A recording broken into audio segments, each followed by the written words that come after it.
Hello, everyone. Welcome to the program. This is Sunday Politics live on Channels Television. I'm Sean Kimbalwe here in Abuja. It's been some very interesting past days, especially the activities of President Bola Tinubu, who has been traveling from Netherlands. He's now moved to Saudi Arabia, where he's been attending the World Economic Forum. At that event, the president has been speaking about the Nigeria's economy, is the action of his government, and the reasons why he took those decisions to ensure that there is a stability in the Nigerian economy. Of course, he had some engagement in Netherlands in relation to trade and investment in Nigeria. The president today is telling global leaders and the audience in the room that it was necessary for him to remove subsidy on fuel so that Nigeria will not go bankrupt. Let me allow you to listen to some part of President Bola Tinubu's statement today. Concerning the question of the subsidy removal, there's no doubt that it was a necessary action for my country not to go bankrupt. One, to reset the economy and the pathway to growth. It is going to be difficult, but the hallmark of leadership is taking difficult decisions at the time it ought to be taken decisively. That was necessary for the country. Yes, there will be blowback.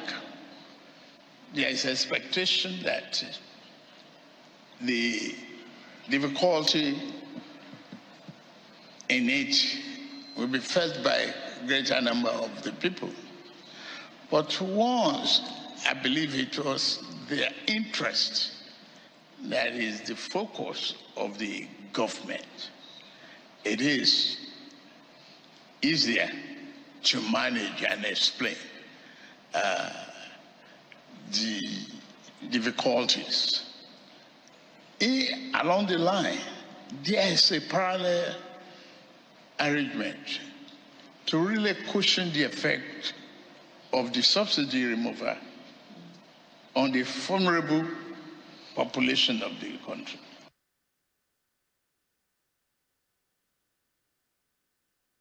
That's President Bola Tinubu there in Riyadh, Saudi Arabia, where he's been speaking about the decisions of government in Nigeria, especially in respect to removal of fuel subsidy. What does this mean?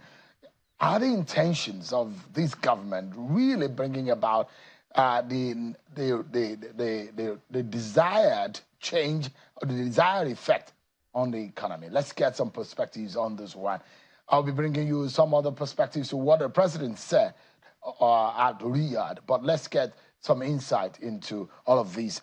I'm being joined by Dr. Sam Owaboa, who is the president of the African Economy Summit. He joins us live from our Lagos studio. Thank you so much, Dr. Owaboa, for joining us tonight. It's a pleasure to see you face again. Are you hearing me? Thank you so much indeed. Thank you. Yeah, I can hear you. Let's begin the conversation. I'd like to know, because the president was in Netherlands, was having some trade conversation, now in Riyadh, speaking to global leaders, and the perspective the president tried to establish, predominantly on the reasons why his government removed subsidy on fuel. What do you make of his explanation?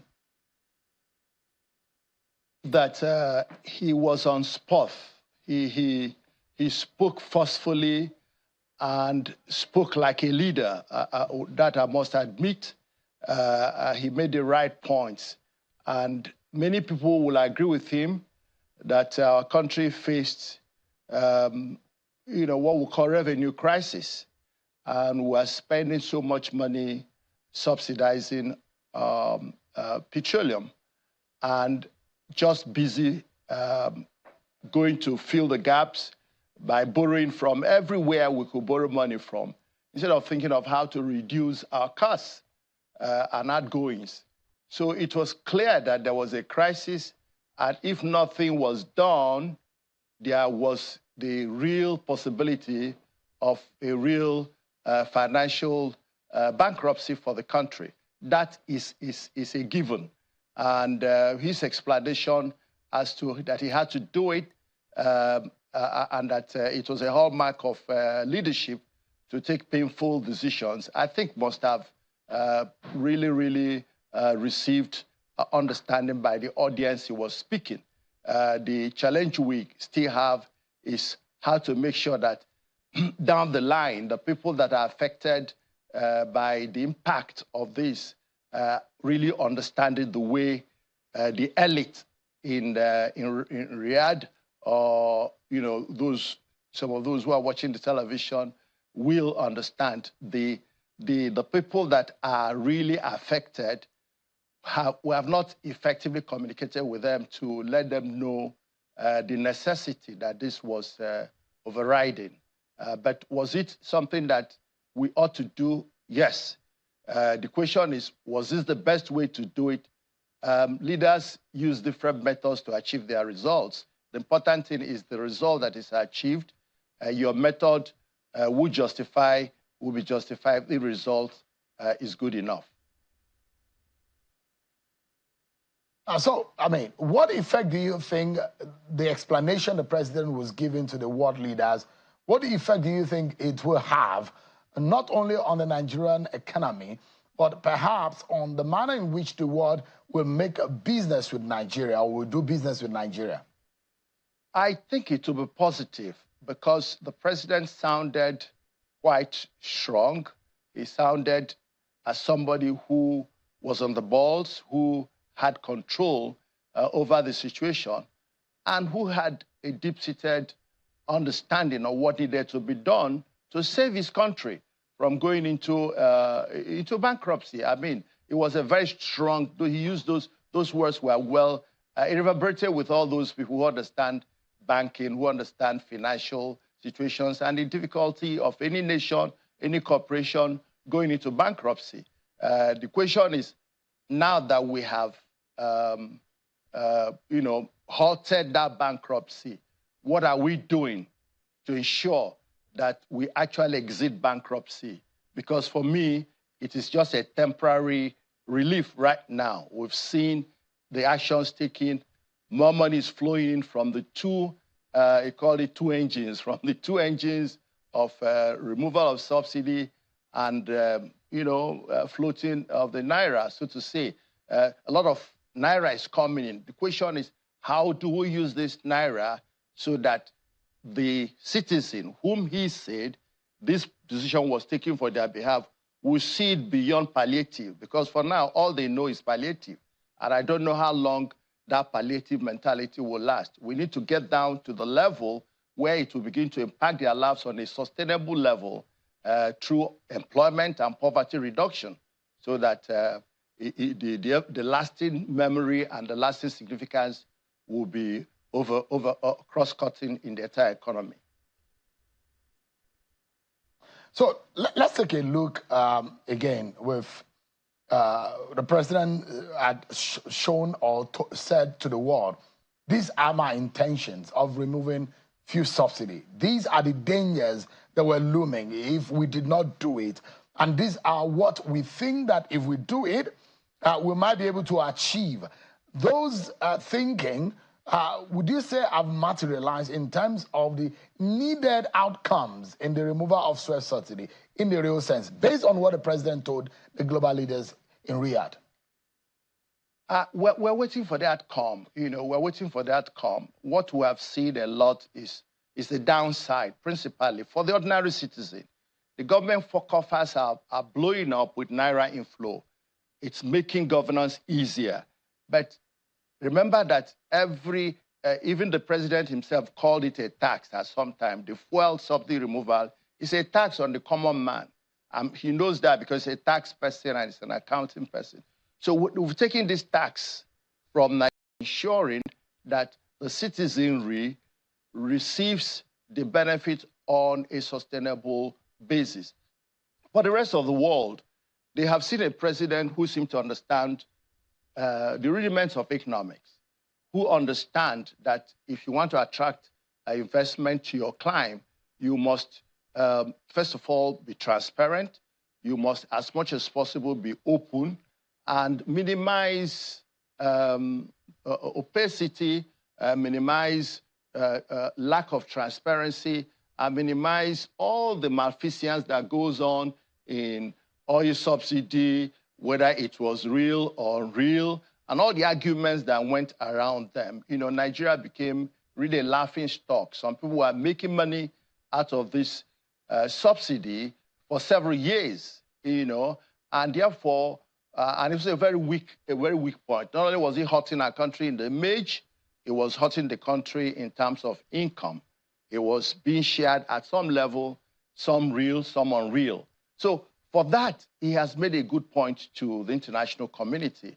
The international community will see him as a man who is willing to take a risk, who is willing to make decisions, because it is true that there's one challenge of leadership to know when to make decisions. Sometimes those decisions can be painful. And then there's a risk involved. In some, I mean, you remember when Jonathan tried to remove a subsidy in 2012, the country was grounded. His government would have been overthrown. It was possible. So there's a risk. But we seem to have ridden the crest this time maybe because you know, it's been a long time and people are a little bit more conditioned. They knew the inevitability of this to happen, that someday this oil subsidy was going to go. So psychologically, there was some bit of expectation, even though the implementation was very sudden. So I think from the global perspective, President Tinubu scored the bull's eye. Now, for me, is how quickly we can ramp down by all the issues that are being discussed to make sure the money is not frittered away in going to fancy projects. Yes, I'm already beginning to hear of fancy projects, which I don't think relate to the need for now to enthrone and get productive capacity up. We need to ensure that we begin to export non-oil in a manner to ensure constant and unbroken flow of foreign exchange into the economy, and, you know, put in an export drive and bring in commercial agriculture, put some money in and support to manufacturing.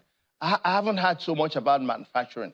And manufacturing is today the greatest job creator in most climes. So we need to be sure that that is done. That's only where I have my fear.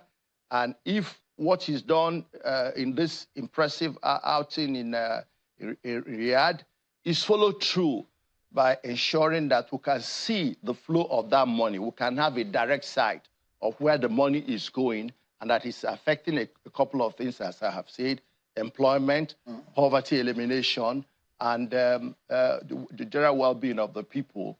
At the end of the day, as he said at some point, it's like the pain of pregnancy. After a while, the mother will forget it and will wish to get another baby. That's our best hope. But to be sincere, it will require a lot of hard work, So there are those who will say the reality of removing fuel subsidy is that because of the nature of the market, the price should be oscillating, and that the fact that the product should be available. But now if you check on the streets of Nigeria, in Abuja here, and in some part of Port Harcourt, in some part of Lagos, few queues have returned to the street. And so the question is, what exactly is going on? Just around the time that everybody is talking about what Dangote refinery is doing, the impact on the price of diesel. So the availability of price on one hand, and those who are suspecting that the government may not be 100% truthful in the administration of this subsidy, that in the real sense of it, a few subsidy payment is still being made at some levels. Do you think so? Well, officially, government has denied that there's no subsidy, but since we still can do some arithmetic and we can make some calculations, informed intelligence calculation, it looks to us as if government is not being completely open to us. Now, I understand what is happening, and I can empathize with government. If government had allowed the subsidy removal to remain consistent in totality, responding to other factors in the economy, both global economy and local economy, will be paid more.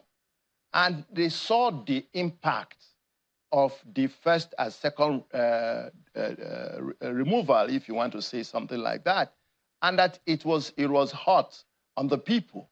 And every government that wants to stay in power, every government that wants to be seen as a government that is working for the people, must moderate and manage policies in a manner that will not lead to a complete rejection, outright rebellion. Because if we had continued on that level, consistently at that quick level, Naira devaluing, and then we're allowing the price of oil to continue to fall or increase in line with the devaluation of the Naira, will have been in real chaos. No matter how courageous any president will be, that could tilt it again. So I think government had no choice but to begin to moderate and mediate this subsidy removal. For me, my simple arithmetic tells me that there must be some level of subsidy. But how government is managing it, I do not know. All kinds of financial, in this government, one of the things you can say for government is a government full of financial engineers. Very few mechanical or or manufacturing engineers. We have many financial banking people. So they can always design some product that can absorb the subsidy without our seeing it. But is there subsidy management? I think there is. And I also can understand it, except somebody who does not wish Tinubu or wish the government well will say, go ahead with the complete subsidy removal and let the market float, let the Naira float.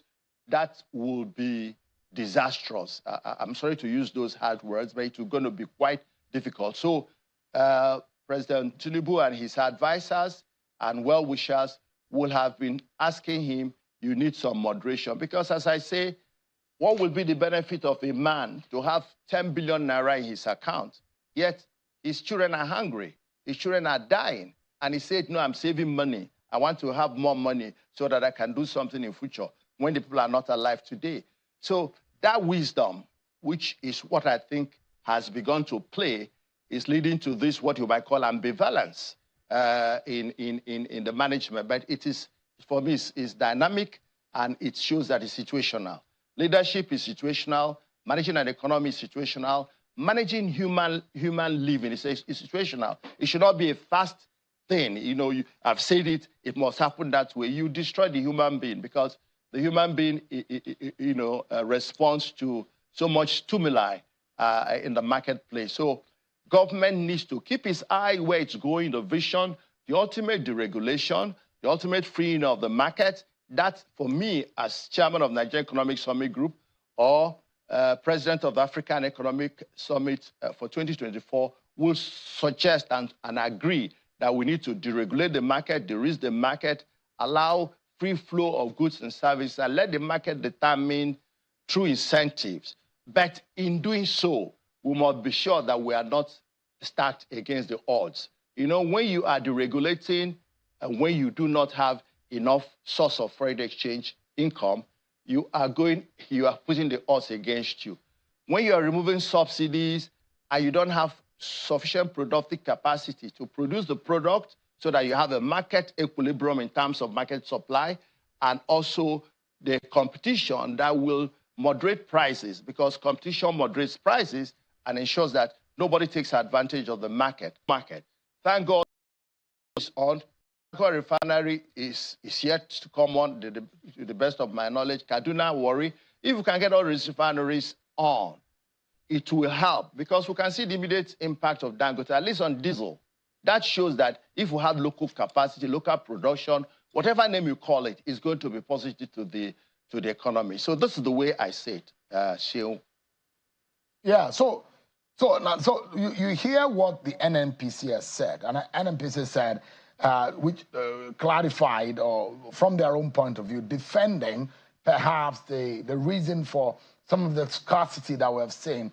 And NNPC said that the tightness in the supply of PMS, which is petrol, currently being experienced in some areas across the country, is as a result of logistics, and that they are being resolved. It also wishes to reiterate that the prices of petroleum products are not changing. It urges Nigerians to avoid panic buying, as there is a sufficiency of products in the country. That is the explanation of the NNPC.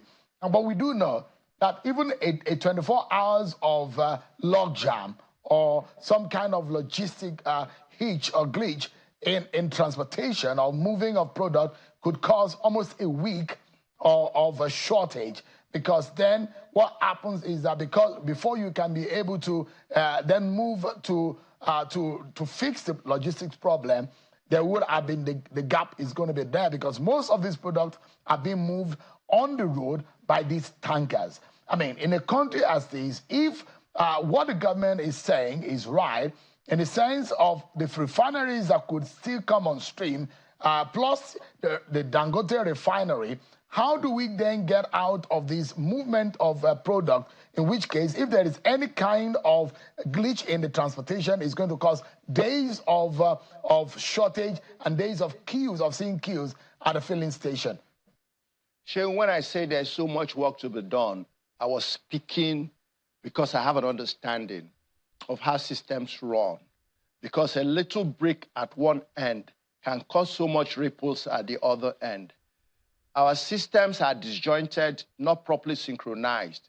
And that is worsened because of the monopoly of an NNPC, which we know that that agency has been trying to reform and perhaps is getting better. But it was at some point dysfunctional, to use words that may be seen as not quite positive.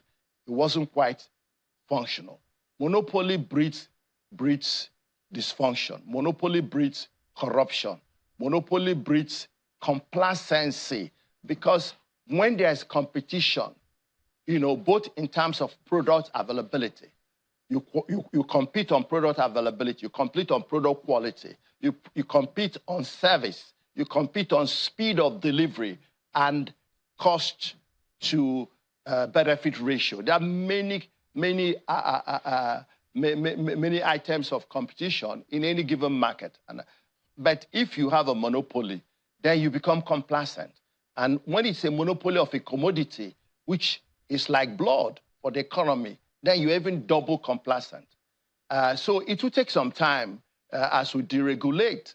We need to get more actors into the scene. And getting the actors is not just at one level, it's through the chain, from upstream, midstream, downstream, distribution, refinery distribution, storage, trucking, and transportation. I thought that all the noise we've been making about railways, so many times I've heard that the Port Harcourt-Maiduguri Railway, Port Harcourt-Maiduguri Railway will come on stream, is being worked upon, and yet we are not seeing much being carried on those lines. The Lagos Kano that we believe is working in some parts, I don't think is fully linked. We did Abuja, Kaduna, essentially for passenger traffic. So we're not using all the modes of transportation. We're not completely multimodal right now in moving goods and services. We are using mostly road. The pipes are already truncated by the breaches we've heard from Niger Delta, even up to the middle of the country. So we're using the roads, and that is also what is hurting the roads. We build roads before you finish one section, another section is bad. The axle load is beyond prescription. So when I say there's work, Mr. President, there's work, really. And every once in a while, I empathize with you, because you need to deal with these issues of the sequencing activity And these activities have to be done simultaneously. We look at the wholesale chain. As we're making investment in refineries or attracting investment in refinery, we'll be attracting investment in other parts of the chain so that we can have, we remove these hiccups. I mean, that's assuming that the story that it is a logistic thing is the gospel truth, as they said. As long as the market is still not fully deregulated in different dimensions. Deregulation not just removing price control. Deregulation is other entrants into the different parts of the economy, upstream, downstream, midstream, and the subsequent constituent parts of the chain. Until we get all that done, we will keep having this hiccup. But the earliest way to kill the hiccup is to allow more entrants so that competition can drive efficiency. All right, let's take a breather. And when we come back, the president didn't stop at talking about fuel subsidy removal and its effect and what his intention and the intention of his government are on that particular item on his economic list. But he also spoke about the currency and the decision that have been made. We'll talk more about this when we return from this break, everyone. Join us again. Thank you so much, everyone. The activities of President Bola Tinubu in the past days are taking our attention. The one that really is of the major conversation tonight is the one where he was meeting and talking at the World Economic Forum in Riyadh, Saudi Arabia. This came on the heels of his meeting at the Nigerian-Netherlands Business Forum, where President has been seeking trade relations and, of course, investment opportunities across the globe. We understand that the president has secured a $600 million with a German logistics company. And also, the president has been speaking with the president and the CEO, as well as the chairman of Samsung Electronics Global, and of course, with Bill Gates, one of the top leaders in technology development in the world. The president is speaking and telling them how important technology is needed in Nigeria to curb corruption. The president has told Mr. Bill Gates, he said, we must invest in technology. He says technology is the enemy of fraud. And he made reference to what happened in Lagos when he was governor. The president is asking these global tech investors to come and look in the way of Nigeria to help Nigeria grow. I've been speaking with the president of the African Economic Summit, Dr. Sam Ohabunwa, who's been speaking with us from our Lagos studio. Thank you so much indeed for your time tonight. Let me allow you to listen to another part of what President Tinubu said today, which is in the area of the currency and what his government is doing in that respect. Take a listen to President Tinubu earlier today. Currency management was necessary equally to remove the artificial element of value in our currency. Let's our local currency find its level and compete with the rest of the world currency and remove arbitrage, corruption, and opaqueness. That's what we did. At the same time, that's a two-engine problem in a very turbulent situation for the government. Leaders on decisions currently. Dr. What's your assessment of what the president said? Well, again, I think the president was being truthful in terms of saying what he did, and acknowledged that it was like flying an aeroplane and you have trouble on the two engines, and that's a dangerous thing because if God does not intervene, it could be it could be fatal. So the president acknowledges that, and I think the world had always wanted us to see the best we can to make our currency much more easily tradable. You know, But the truth of the matter is that the president said he wanted Nigerian currency to find its weight. And all of us saw that the Nigerian currency just was a paperweight. And it went beyond below featherweight. It was becoming a paperweight. It got to 1,900 naira to the dollar until frantic actions were taken to stop that weight balancing. So while I believe, as I say, from my persuasion and from the ideological standpoint, economic ideological standpoint, I believe currency is a commodity, is exchangeable, and has a price and a cost. But if I must do anything for my economy, I want to do it at the time when I am able to defend my economy or my currency. At the time we did the flotation, we saw that it was a tough job defending the naira.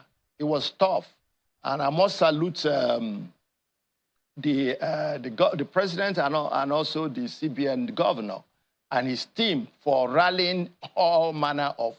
I think they must have issued up to 200-300 circulars in a couple of weeks to block holes and fight all the battles with Bureau de Change, with all manner of people. And they've been able to steady the naira, and we are now trying to get its real weight. I believe also it's an economic policy. Every country decides what is best for it. The Bretton Woods institutions would like you to let your naira float, but that is a recipe for making your country completely dependent on the rest of the world, because we are doing global trade where the dollar is the common denominator. So we ought to be much more determined now that every effort must be made to ensure that the naira does not depreciate further or depreciate in a violent manner. Every currency must... Dr. Wamboa, yeah. But the kind of freedom the president was talking about, that he wanted the naira to have, based on the kind of free fall that the naira has experienced, there are two major decisions of government when they came into office, and the flotation, the balancing of the FX windows. And when we wonder, okay, well, this perhaps are some of the decisions that should be made. But the question is, in the past days, we've seen the naira slide. There's a question here. That's the point. There are issues that's the point. On the price of commodity. Yeah. Food inflation is on the high. The headline inflation is also on the high. The inflation and unemployment rate are competing as though they are twin brothers. And it's a situation that one will wonder if all of these policies of government are not just manual and are not for temporary. Is it working? That's going to be the question anybody will be asking. Are those policies working? Sure, that's the point I was trying to make, that having taken that bold step, and we found that if we follow that route, the naira will be dead. I call it paper weight. It could be less than that. It could be straw weight. And the reason it got to that level are many. Some are due to some malfeasance. Some people taking advantage of our poor policy management and the lacuna they saw. But principally, the major issue is that we're depending largely on the sale of oil for inflow of foreign exchange. Now that we are here, my proposal and my prayer and my wish, and I'm sure that's the wish of most Nigerians, is that we need to do more than borrowing money to shore up the naira. We need to design fast, productive activities. We need to start what I will call export all exportables, a campaign of export all exportables, from agricultural products to manufactured products to crafts and arts to invisible export of human technology and human knowledge, whatever we can, and there are a lot of things we can. And that's where I come. We need to look at intra-African trade. This is what we're trying to project in the African Economic Summit. We need to do inter-African trade. It will help to also generate some foreign exchange for us. Getting from Netherlands and doing business with foreign countries and in other parts of the world is good. But we have some, what they call, some low-hanging fruits within the Africa. The African Continental Free Trade Act, which will promote intra-African trade because it brings exchange. There are certain things we can trade in Africa, and it will help to reduce the pressure on us, on the Naira. And so if we do not have an enhanced opportunity to earn foreign exchange through intra-African trade, through exports, through increased manufacturing, and the ability to utilize and export some of them, because there's just no magic. We can't borrow our way out to sustain the weight of the Naira against the dollar. And as you have said, there is always a proportional relationship with the depreciation of the Naira and inflation in today's economy. So this is the challenge the government is facing, and I can assume that they are working on it, but it is something they need to do harder. Otherwise, we will lose just some of this reprieve we have received now. Production, exportation, intra-African trade, these are some of the things I think we need to work harder on to bring in more foreign exchange. Give us an understanding of the kind of trade push that the president is making. The ones with Netherlands and some of the ones is also pushing at in the sideline of the meetings in Riyadh. How do we engender or foster some quick wins from trade and investment from foreign investors in the country? What do you think we need to tell them, considering the rule of law corridor or climate in Nigeria? Because that, a lot of people will tell you that some of the freest economies of this world, the rule of law must be rock solid, that can guarantee that your investment is safe in those kind of environment. What do you make of those push, and what do we need to do? Sheil, investment capital is cowardly. Secondly, it obeys the law of gravity. It flows from where it is least needed to where it is best needed. It flows from where it's least rewarded to the place where it's most rewarded. So there's competition. There's no love in global investment. People are rational. So this is why the work to be done to create an enabling environment, to make Nigeria investment friendly, so that all these efforts will be long-lasting and yield the right results, will be required. So we need to be doing a lot. The kind of work the president is doing, getting people to listen to him and showing that things are happening in Nigeria.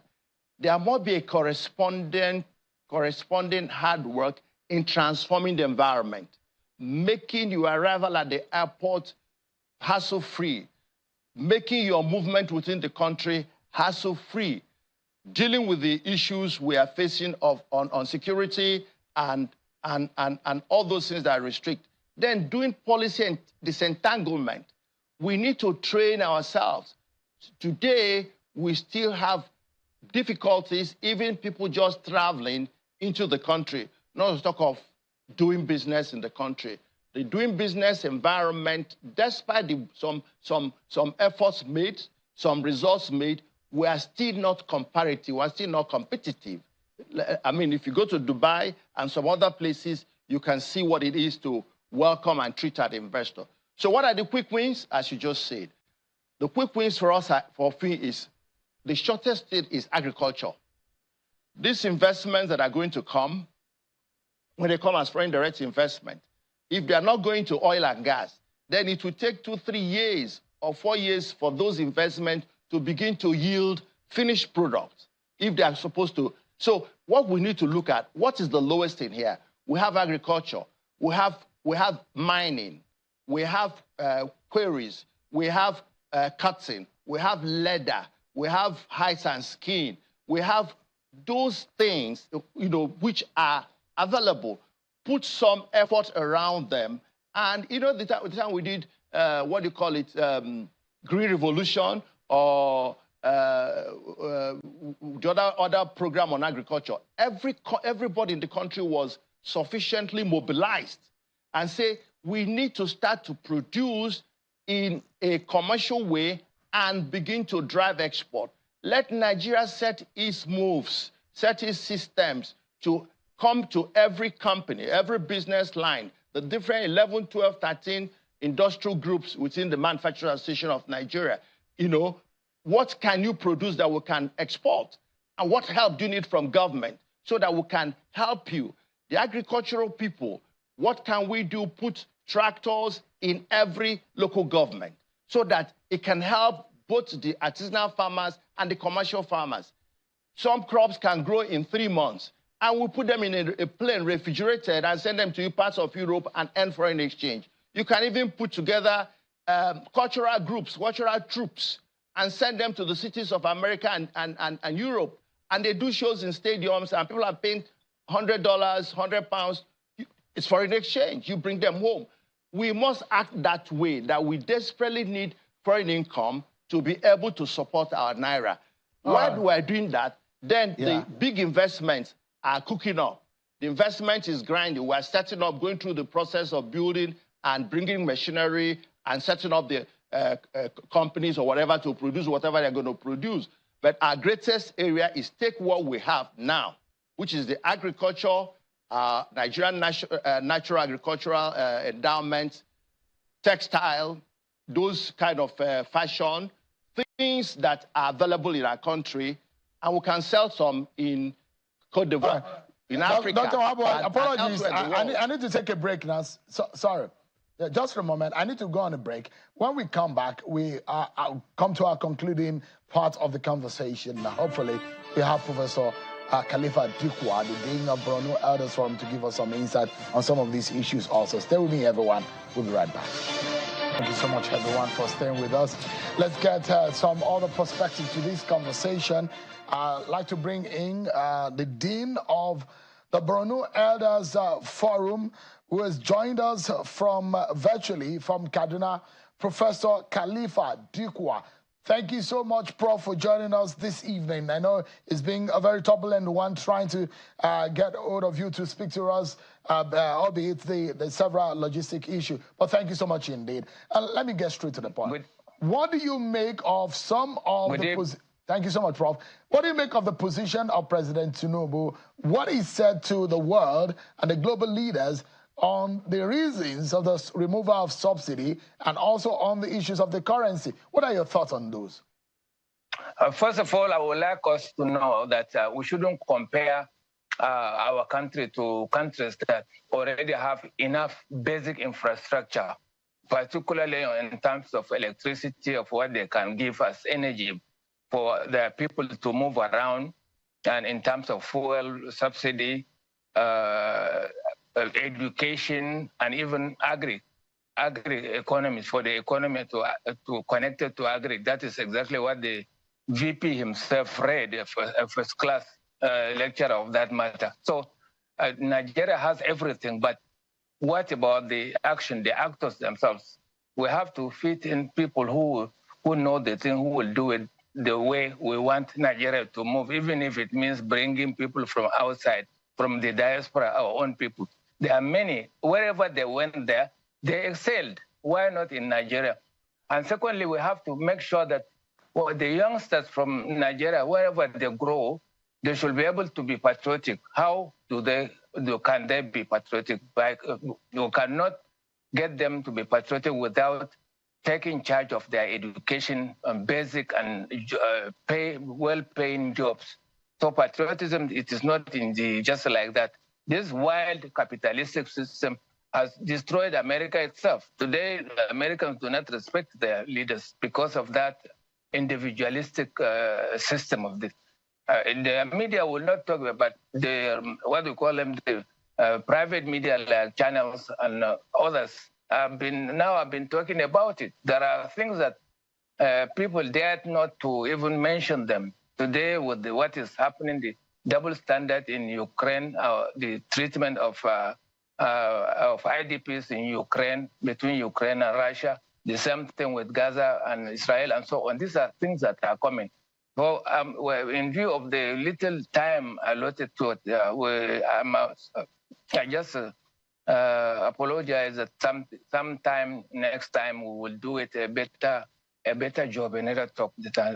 So Mr. President should listen to Nigerians, should listen to the professionals and those who are working with the Mr. President, should ensure that any professor, any professional who gives a theory or practical or solution in terms of economy, in terms of fixing our basic infrastructure, his name must be booked. His name must be there. He should know that there is any slightest fault, mistake, the name of that professional or professor must be mentioned, so that we don't get people who get paid very well, handsomely, and then they mislead our leadership. Our leadership is not...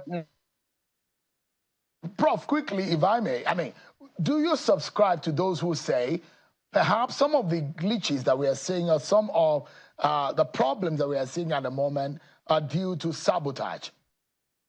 Yes, the sabotage in there, it is sabotage. I will give you 2 instances where, how dare you, we said 6 months, even the government that went out, President Buhari, promised 6 months to fix the refineries. It didn't happen, 8 years. And the 8 years, so what is it only for Africa? It's Nigeria and Angola whose refineries are not being fixed because of sabotage. And those sabotaging are well paid, handsomely paid from within and outside for the interests of foreign countries, foreign authorities, foreign who have interest in keeping Nigeria behind this thing. Saying that they say they believe that Nigeria's coming up in terms of electricity, in terms of fuel subsidies and so on, the basic things is an essential threat to them. In the way Ajaokuta Steel Company was pulled down from 98%, it was pulled down to 0. So we have to face the reality. We have, the media and academics should refuse to be politically correct. That is our pay. We must pay back. We must give it back to the society that created us. And therefore, I cherish the idea that whatever being implemented coming from anywhere, World Bank, anywhere on African Bank, our own is there, or World Bank, or IMF, and so on. All those things must be checked and cross-checked. In that, all right, IMF Prof. So far, there is nowhere in Africa where IMF or World Bank advice has ever worked. They can give us one country, they cannot give it. All right. And therefore, we have every right to say, no, let us have our own professionals to go through the ideas, and then please don't blackmail our president, don't blackmail our ministers. Whatever it is that happened in the past happened. Nobody should blackmail us over what happened at the secondary school level or primary. That's all. Professor Khalifa Dikwa, unfortunately, the leader of Africa. Yeah, unfortunately, I couldn't get enough time with you based on the technical issues that we have. But thank you so much indeed. As well as Dr. Sam Ohamboa, who is the president of the Africa Economy Summit. Thank you so much indeed for your time also. We appreciate it. But that's how far we can go on the program tonight. Many thanks, everyone, for watching. I'll see you tomorrow at 7 p.m. God bless Nigeria.